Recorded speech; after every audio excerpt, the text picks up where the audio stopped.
Welcome students. स्टडी@उत्तराखंड के online platform में आपका स्वागत है। उत्तराखंड का इतिहास जिसमें प्राचीन कालीन राजवंश, कुड़ित राजवंश, कत्यूरी राजवंश, कृतकपुर, यौध्या आदि को हम लोग कवर कर लेते, जिसमें हम लोग क्लास नंबर 5 कंप्लीट कर लिया था और उसके आगे हम बढ़ेंगे। ये हमारी रहेगी क्लास नंबर 6। ठीक है, तो आज भी क्वेश्चनों की संख्या ठीक ठाक रहेगी। तो स्टार्ट करते हैं पहले क्वेश्चन से। तो हमारा जो पहला क्वेश्चन है वो है, निम्न में से कृतपुर राज्य क्षेत्र में कौन कौन से क्षेत्र आते हैं। ठीक है, तो ये कृतपुर राज्यवंश से पूछा गया क्वेश्चन है। तो इनमें जो आपका हिमाचल प्रदेश है, रोहिलखंड उत्तरी भाग और उत्तराखंड, ये सभी कृतपुर राजवंश के अंतर्गत आते थे। ठीक है, अगला क्वेश्चन है, लाखा मंडल से मिले खंडित शिलालेख किस वंश से संबंधित हैं। ठीक है, जो लाखा मंडल है वहाँ से आपको देहरादून के पास ही लाखा मंडल स्थित है। इससे जो खंडित शिलालेख कौन से वंश से संबंधित हो जाएंगे, ये संबंधित है छागलेश राजवंश से संबंधित हो जाएंगे। ठीक है, ओके। अगला ऑप्शन, खंडित अभिलेखों में कितने राजाओं के नाम मिलते हैं। तो ऊपर जो लाखा मंडल जो खंडित अभिलेख है उनमें कितने राजाओं के नाम मिलते हैं, तो इसका सही उत्तर हो जाएगा ऑप्शन ए, 5 राजाओं के उल्लेख मिलते हैं। यदुवंश का संस्थापक कौन था। तो एक यदुवंश भी शासन किया था भारत उत्तराखंड में। तो उसका जो शासन करता था वो था आपका सेन वर्मन। ठीक है, सेन वर्मन यदुवंश का संस्थापक था। यदुवंशी राजाओं की जानकारी किस लेख से मिलती है। ठीक है, तो यदुवंशी राजाओं की जानकारी राजकुमारी ईश्वरा के लेख लाखा मंडल लेख से मिलती है। ओके, क्वेश्चन नंबर 6 है, राजकुमारी ईश्वरा के शिलालेख में कितने यदुवंशी शासकों की जानकारी मिलती है। ठीक है, तो इनमें 12 जो यदुवंशी शासक है उनकी जानकारी प्राप्त होती है। अगला देखते हैं, निम्न में से किस स्थान पर राजकुमारी ईश्वरा ने शिव मंदिर बनवाया था। ठीक है, तो लाखा मंडल जहाँ से आपको कई प्रकार अभिलेख भी प्राप्त हुए हैं, तो यहीं पर राजकुमारी ईश्वरा ने शिव मंदिर का निर्माण किया था। ओके, किस स्थान का प्राचीन नाम मढ़ था। ठीक है, तो मढ़ नामक जो प्राचीन स्थान था वो हो जाएगा लाखा मंडल। तो अभी राजकुमार ईश्वरा के अभिलेख से संबंधित सारे प्रश्नों को एक लाइन बाय लाइन लाया जा रहा है, तो ये लाखा मंडल से संबंधित प्रश्न थे। ओके, अब देखिए वहाँ पे नागवंश जो प्राचीन राजवंश था उसमें नागवंश का भी शासन था। तो उत्तरी नागवंश के शक्तिशाली शासक कौन थे। ठीक है, तो एक शक्तिशाली शासक कहे जाते हैं गणपति नाग। ठीक है, जो उत्तरी नागवंश के शक्तिशाली शासक थे। ओके, आगे देखते हैं, गोपेश्वर त्रिशूल लेख में किस लिपि का प्रयोग हुआ था। ठीक है, तो गोपेश्वर चमोली के गोपेश्वर में एक त्रिशूल लेख पाया गया है। तो उसमें किस लिपि का उल्लेख हुआ है, वो है आपकी दक्षिणी ब्राह्मी लिपि का उल्लेख मिलता है। तो अब आप आगे देखेंगे कि इसके गोपेश्वर त्रिशूल लेख और उसके रिलेटेड जो राजा थे अब उनके बारे में क्वेश्चन आते जाएंगे। ठीक है, तो गोपेश्वर के त्रिशूल लेख में कितने नाग राजाओं के नाम मिलते हैं। ठीक है, तो आपको ये तो समझ आ गया गोपेश्वर का त्रिशूल लेख नाग राजाओं से संबंधित हो जाएगा। तो कितने मिलेंगे इसमें, 4 राजाओं के उल्लेख मिलते हैं। ठीक है, ओके ओके। तो नेक्स्ट क्वेश्चन हम लोग देखते हैं। क्वेश्चन है 12वां नंबर, यमुना घाटी में यदुओं जो यदु शासक थे उनका अस्तित्व मिटाने का श्रेय किसे दिया जाता है। ठीक है, तो यह जो नाग शक्ति थी, नाग शक्ति के द्वारा ही यदुवंशी शासकों का अस्तित्व खत्म कर दिया गया था। ओके, फिर उसके बाद जो नागों ने जैसे शक्ति को यदुओं को परास्त किया था, फिर नागों को भी किसी ने परास्त किया होगा। तो राज्य में नागों को किसने परास्त किया था, तो नागों का अस्तित्व किसने मिटा दिया था, तो वो मिटा दिया था आपका मौखरी राजवंश ने। ठीक है, मौखरी राजवंश एक बहुत ही प्रसिद्ध राजवंश था। तो ये मौखरी राजवंश द्वारा इसका निशान मिटा दिया गया था। ओके, फिर मौखरी राजवंश का भी अंत हुआ किसी न किस तरह के। तो मौखरी वंश का अंतिम शासक कौन था। ठीक है, तो राजा जो ग्रहवर्मा थे, ग्रहवर्मा ये मौखरी वंश के अंतिम शासक थे। ओके, निम्न में से किन्होंने आधुनिक गढ़वाल एवं कुमाऊं वाले संपूर्ण भूभाग को ब्रह्मपुर कहा था। ऐसे कौन से इतिहासकार हैं जिन्होंने आधुनिक गढ़वाल कुमाऊं वाले पूर्ण भूभाग को ब्रह्मपुर कहा था। ब्रह्मपुर पर्वताकार राज्य जैसे आपने सुना होगा पिछले वीडियो में। तो ये जो इतिहासकार थे कनिंगम के द्वारा इनको कहा गया था ये ब्रह्मपुर। किस व्यक्ति ने हरिद्वार को मो यू लो एवं गंगा को महाभद्रा कहा था। ठीक है, तो आपको जान के रहोगे कि जो आपके हर्षवर्धन के कवि थे हेवेनसांग, उन्होंने उत्तराखंड की यात्रा भी करी थी। तो हरिद्वार को उन्होंने मो यू लो की संज्ञा दी थी। तो हेवेनसांग के द्वारा मो यू लो कहा गया हरिद्वार को और गंगा को महाभद्रा कहा गया। ठीक है, इसी प्रकार चीनी यात्री हेवेनसांग ने पोलीहीमोपुलो कहा, किसको कहा गया पोलोहीमो, ठीक है। तो ये जो कहा हिमालय को कहा, हिमालय को पोलो हीमोपुलो कहा था, ठीक है। तो ये एग्जाम में क्वेश्चन आया हुआ है कई बार एग्जाम में। अब मुझे एग्जैक्टली याद नहीं कि ये मोयुलो आया है या पोलो हीमोपुलो आया है, ठीक है। तो ये आप देख लीजिएगा। किस व्यक्ति ने यहाँ 5 बौद्ध विहार होने का उल्लेख किया है, ठीक है। यहाँ मतलब उत्तराखंड में कौन से ऐसे व्यक्ति हैं या कौन से ऐसे यात्री हैं जिन्होंने 5 बौद्ध विहार उल्लेख किया है, तो वो है ह्वेनसांग के द्वारा। ओके। किन 3 राज्यों का वर्णन ह्वेन सागर की यात्रा वृत्तांत से मिलता है, ठीक है। तो ये 3 जो राज्य है, शत्रुघ्न, गोविशाण और ब्रह्मपुत्र, उन तीनों राज्यों का जो उल्लेख है वो ह्वेनसांग के यात्रा वृत्तांत से मिलता है। ओके। देखिए, या तो एग्जाम में किसी तरह का और क्वेश्चन पूछा जा सकता है कि किस राज्य का उल्लेख ह्वेनसांग यात्रा वृत्तांत से नहीं मिलता है। उसमें शत्रुघ्न राज्य दिया होगा, गोविशाण दिया होगा, ब्रह्मपुर राज्य दिया होगा, ये एक ऐसा राज्य दे दिया होगा जो इनमें से नहीं मिलता होगा। तो इस प्रकार से क्वेश्चन भी पूछा जा सकता है, ठीक है। अगला क्वेश्चन देखते हैं। हर्ष के पश्चात हिमालय क्षेत्र किन राज्यों में टूटा था, ठीक है। तो हर्ष के बाद जो शासन हुआ था ये था ब्रह्मपुर, शत्रुघ्न, गोविशाण, इन तीनों राज्यों के रूप में टूट गया था। ओके। निम्न में कौन सा राज्य पौरवों के अधीन था, ठीक है। तो पौरव राजवंश का भी शासन था।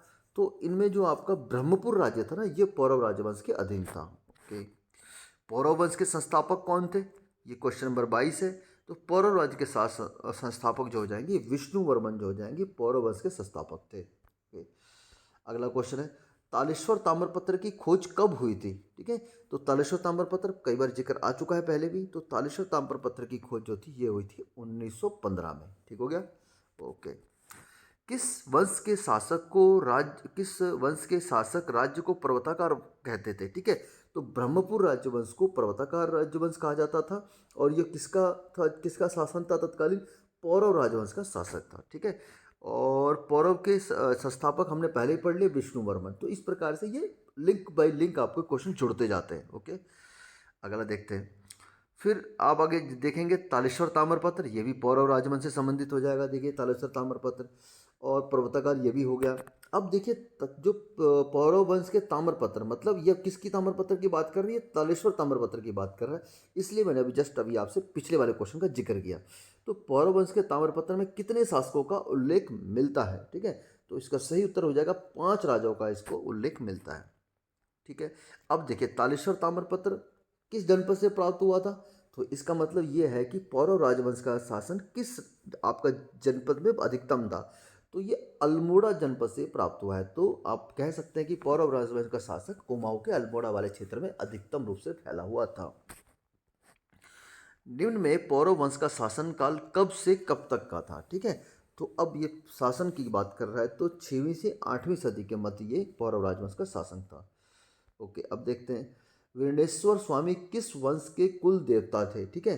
तो अब देखिए पौरव राजवंश से संबंधित चल रहा है, तो उसी संबंधित हर प्रकार के क्वेश्चन, चाहे वो उनका क्षेत्र हो, चाहे उसके संस्थापक करता हो, चाहे उनके राजाओं का उल्लेख हो, अभिलेख हो, तालेश्वर ताम्रपत्र हो, इन सारी चीज़ें पौरव राजवंश से लिंक बाय लिंक चलते आ रही है, ठीक है। अभी आप देख रहे होंगे पिछले 5 या 6 क्वेश्चन लगातार पौरव वंश से संबंधित हैं। तो इनके कुल देवता कौन, वीरेणेश्वर स्वामी किसके कुल देवता थे, तो पौरव वंश के कुल देवता थे, ठीक है। पौरव वंश के सेनानायक को क्या कहा जाता था, ठीक है। तो हमने बलाध्यक्ष तो पहले पढ़ चुके हैं आपका मौर्य काल में, ठीक है। तो इसमें भी जो था ना कि सेनानायक को बलाध्यक्ष ही कहा जाता था, ठीक है। किस वंश के शासकों का निवास स्थल कोट था, ठीक है। अब देखिए कौन से शासक जिसका निवास स्थल कोट था, तो ये था पौरव राजवंश के शासकों का निवास स्थल कोट था, ठीक है। अगला क्वेश्चन देखते हैं। पौरव शासन के समय समय भाग निम्न में से क्या कहलाता था। एक भाग शब्द का जिक्र होता है, वो क्या होता था, ठीक है। तो भाग जो एक प्रकार का भूमि कर होता था पौरव। अब ये पौरव राजवंश की शासन, राजनीतिक व्यवस्था, प्रशासनिक व्यवस्था के और भू राजस्व व्यवस्था के आदि में ये संबंधित क्वेश्चन हो जाएंगे, ठीक है। तो देखिए अगला क्वेश्चन, भू कर वसूलने वाले अधिकारी को क्या कहा जाता था। तो ये पौरव राजवंश से ही संबंधित है, ठीक है। तो भू कर वसूलने वाले अधिकारी को कहा जाता था आपका ये भागिक कहा जाता था, ठीक है। भाग हो गया भूमि कर, और जो भाग को कर को जो आपका वसूलने वाला अधिकारी था वो था भागिक, ठीक है। पौरव प्रशासन के समय भूमि मापन हेतु किन विधियों का प्रयोग किया जाता था, ठीक है। तो जैसे ये सारे क्वेश्चन आपके ना मेंस के पॉइंट ऑफ व्यू से बहुत अच्छे बन जाते हैं कि तत्कालीन उत्तराखंड में पौरव राजवंश के प्रशासनिक, राजनीतिक और भू राजस्व व्यवस्था का वर्णन करिए। तो इन सब चीज़ों को आपको उल्लेख करना पड़ेगा, इन फैक्ट को आपको डालना पड़ेगा, ठीक है। तो इसमें क्या है कि पौरव प्रशासन के समय भूमि मापन हेतु किन विधियों का प्रयोग किया जाता था? तो इनको कहा जाता था द्रोणवापम, खारीवापम, कुल्यवापम, ये सभी की सभी विधियाँ उपयोग में लाई जाती थी। ठीक है, आगे देखते हैं। निम्न में केदार और सारी क्या था? तो ये भी वही पौरव राजवंश से संबंधित है। तो केदार और सारी का उल्लेख जो है वो भूमि के रूप में किया जाता है, ठीक है। ओके, अब देखिए, अब आपको पता लग गया केदार सारी क्या है, एक भूमि है। केदार भूमि क्या है और आपकी सारी भूमि क्या, अभी आपको समझ आ जाएगा, ठीक है। निम्न में से केदार भूमि क्या किसे कहा जाता था? जो आपकी सिंचित भूमि होती है, जो जिसपे आपका जल की सुविधा है, सिंचाई की सुविधा है, वहाँ पर उसे बोला जाता था केदार भूमि। और असिंचित भूमि अगले ही क्वेश्चन में आ गया है, तो इसे ऑब्वियसली सारी कहा जाता था, ठीक है, सारी कहा जाता था इस भूमि को। तो आपको समझ आ गया केदार और सारी क्या थी। पहली बात तो भूमि थी, जिस जिस भूमि में सिंचाई की सुविधा थी उसको केदार कहा जाता था, जो सिंचाई की सुविधा नहीं थी उसे सारी कहा जाता था। ओके, अगला क्वेश्चन देखते हैं। निम्न में से उत्तराखंड का प्रथम ऐतिहासिक राजवंश किसे माना जाता है? तो ये तो आपका जो हो जाएगा, ये हो जाएगा कार्तिकेयपुर राजवंश, ठीक है। ओके, कार्तिकेयपुर या कत्तूरी राजवंश। ओके, अगला देखते हैं। कार्तिकेयपुर राजवंश की प्रारंभिक राजधानी कहाँ पर थी? ठीक है, तो कार्तिकेयपुर राजवंश था, ये जो उसकी प्रारंभिक राजधानी थी जोशीमठ कार्तिकेयपुर में थी। ओके, अब देखिए सारे क्वेश्चन कत्तूरी या कार्तिकपुर राजवंश से जुड़े हुए आप धीरे धीरे आपको मिलते ही जाएंगे, क्योंकि कत्तूरी राजवंश कार्तिकपुर राजवंश का ही एक भाग था, ठीक है। तो अब देखिए कार्तिकेयपुर राजवंश की प्रारंभिक राजधानी आपको पढ़ लिया। निम्न में से किस व्यक्ति ने, क्वेश्चन 39 है, निम्न में से किस व्यक्ति ने कार्तिकेयपुर राजाओं के लिए कत्तूरी शब्द का प्रयोग किया? ठीक है, जैसे मैंने आपको बताया ना, कार्तिकेयपुर राजवंश ही कत्तूरी राजवंश के नाम से जाना गया था बाद में। तो इनको जो इस शब्द का जो प्रयोग किया गया था, ये सबसे पहले प्रयोग किया गया था एटिंगसन के द्वारा प्रयोग किया गया था। ओके, अब देखते हैं। अब देखो आप बिल्कुल आप चीज़ें रिलेट कर पाएंगे। अब सारे क्वेश्चन लगभग 10 से 15 क्वेश्चन लगातार कार्तिकेयपुर राजवंश से ही संबंधित आएंगे, ठीक है। और नेक्स्ट वाला जो हमारा चैप्टर रहेगा वो भी कार्तिकेयपुर या कत्तूरी राजवंश से ही संबंधित रहेगा। तो कुटिला लिपि का संबंध किस राजवंश से है? तो ये किससे हो जाएगा? कार्तिकेयपुर राजवंश से हो जाएगा। फिर देखते हैं, छमना पातार कत्तूरी नरेश धामदेव के समय प्रसिद्ध थी, क्या थी? छमना पातार। ये इस तरह का पैटर्न ना, ये यूके ट्रिपल एस का बहुत फेवरेट पैटर्न है, ठीक है, जो बहुत डीप स्टडी आपसे मांगता है। तो एक नृत्यांगना थी राजा धामदेव के समय में। ओके, अगला क्वेश्चन, कार्तिकेयपुर राजवंश के अभिलेखों में किस लिपि का प्रयोग मिलता है? ठीक है, तो इनके राजवंश के जो अभिलेख थे, उन अभिलेखों में मोस्टली जो आपका प्रयोग है कुटिला लिपि का प्रयोग किया जाता है, ठीक है। कत्तूरी प्रशासन में कारिका होता था। कारिका क्या होता था? एक कारिका एक पद होता था, वो क्या कार्य करता था? राजमिस्त्री का कार्य करता था, ठीक है। ओके, कत्तूरी काल में तहसील स्तर की प्रशासनिक इकाई को क्या कहते थे? अब देखिए प्रशासनिक व्यवस्था आ गई यहाँ पर, ठीक है। जो तहसील स्तर, जिसमें आपने तालुका पढ़ा था पहले कुनिदों के टाइम पे, ठीक है, तो इसको जो कहा जाता कर्मांत कहा जाता था कत्यूरी के समय। ओके, जागेश्वर में स्थित लकुलिस एवं नटराज मंदिरों का निर्माण किसके द्वारा कराया गया था? ठीक है, अब ये कत्यूरी राजवंश के शासकों की बात कर रहा है, तो इसमें जो राजा इष्टगण थे, ठीक है, इष्टगण थे, इनके द्वारा जागेश्वर में स्थित लकुलिस और नटराज मंदिरों का निर्माण कराया गया था। जोशीमठ के पास स्थित कार्तिकेयपुर नामक स्थान पर कार्तिकेयपुर वंश की राजधानी थी, जहां इस वंश के कुल कितने शासक हुए? ठीक है, बहुत ही महत्वपूर्ण राजवंश है कार्तिकेयपुर या कत्यूरी राजवंश।